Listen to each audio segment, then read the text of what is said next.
If you're having trouble getting Roblox to launch, you're in the right place. Today I'm going to walk you through some troubleshooting steps to get back in the game. First, let's quickly discuss some common reasons why Roblox might not be launching.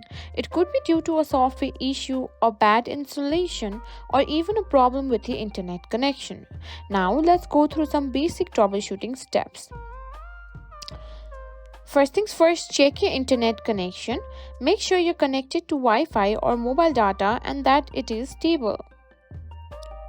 Step 2. Restart your device. A simple reboot can resolve a lot of minor issues.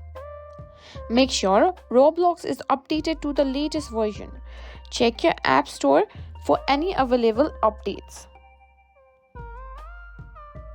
If there's an update available, simply tap on it. Now, if the basic steps didn't work, let's try some advanced troubleshooting.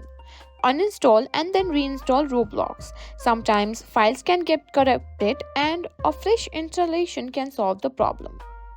Ensure your device meets the minimum system requirements for Roblox.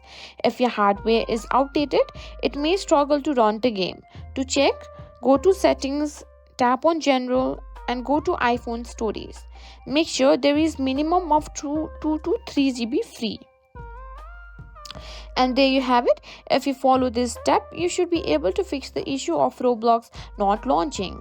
If you found this video helpful, don't forget to give it a thumbs up and subscribe for more tech tips and tricks.